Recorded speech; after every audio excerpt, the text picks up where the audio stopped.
Hey, welcome back. Okay, I got a patrol story for you. It's a little bit gross at the end, so I might want to have some children leave the room. It's not that bad, okay, but it is.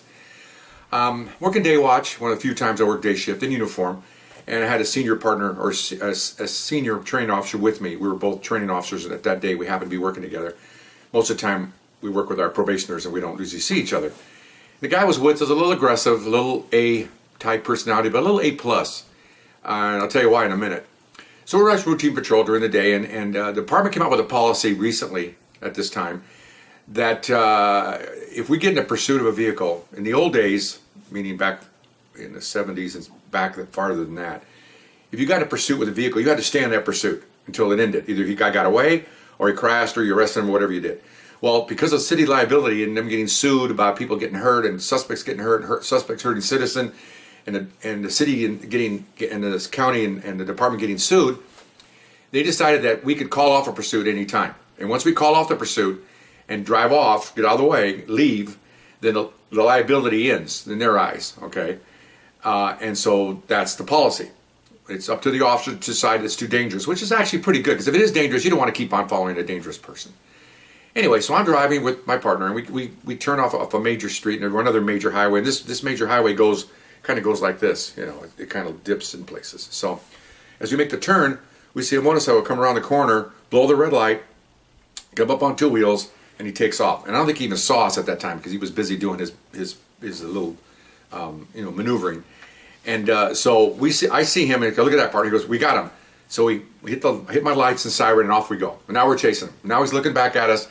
He knows we're on him. So my partner's broadcasting the pursuit. Well, we're chasing him. He's got like a Kawasaki or something, some hot motorcycle, and you see this is what's happening. I'll do this sideways. Here he is. He's doing this. It's like we're standing still. Okay, I mean, I'm flooring this Plymouth, and I'm getting up to about 40 to 50, and he's pulling away. Okay, it's not. There's no way we're gonna. And the first hill we hit, as I come down this big Plymouth, I'm bottoming out. I can feel the car scraping as I bounce. We're hanging on. And as we come up out of the hill, he's gone to the next one. I said, we're not going to catch him. So I said, hey, cancel the pursuit, man. I ain't doing this anymore.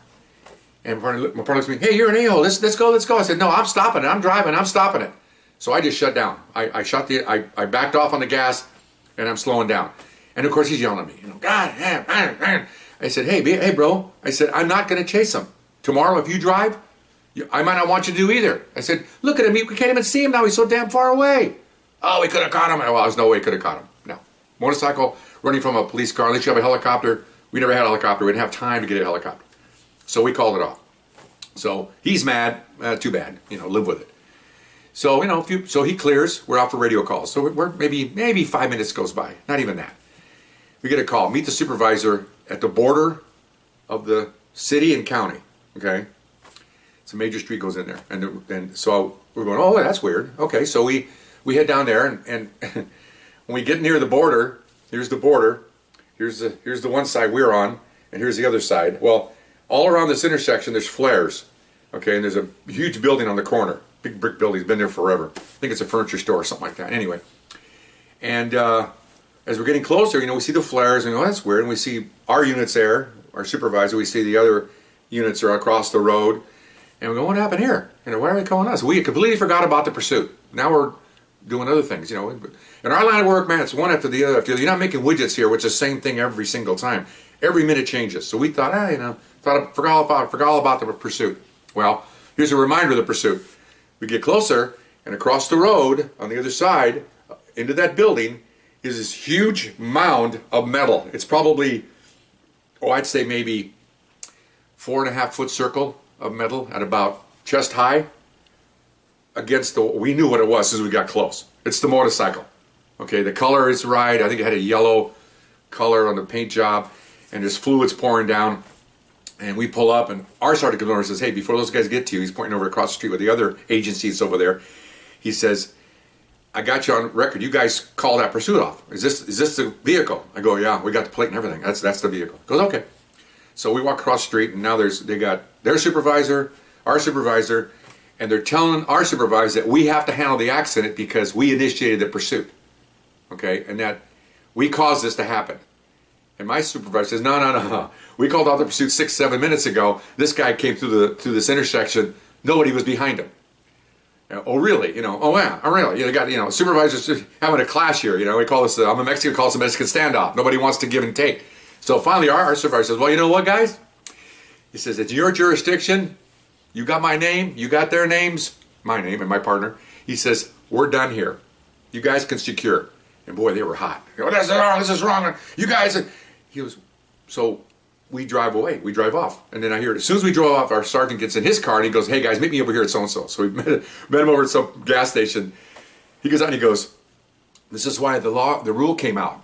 We ended this pursuit because of liability. See what this guy did, this driver? He killed himself. And now his family is going to want to sue somebody. He's going to sue them. He's going to sue us. He's going to sue the traffic light, the sky. This is just why we do this. And I looked at my partner. I just smiled. I go, bro. He goes, yeah, I guess it was right. I said, yeah, you got to use a little discretion here and get back to the original guy, the grossest part of it. Get back to the scene after I got off a little bit. This mass of metal, okay, it's this motorcycle, pretty good size one. He went right into that wall. I don't know how fast he was going. It had to be over 70 or 80. It was massive, okay? Just a big chunk of metal. And in that metal, of course, the fluids are flowing out. Fire department was there to make sure nothing caught on fire. You could see a shoulder, an arm, a hand. You could see part of a leg, the torso, but a lot of it was covered by metal and what do you call it, back fenders, so the tire, and you could, if you look close enough, we got down there and looked. We're cops, we do that. You get down there and look, you can make out body parts hanging from. It's like this. Picture this: is you're looking at the vehicle and you see an arm and a leg and maybe a head. Okay, trying to illustrate what that looked like.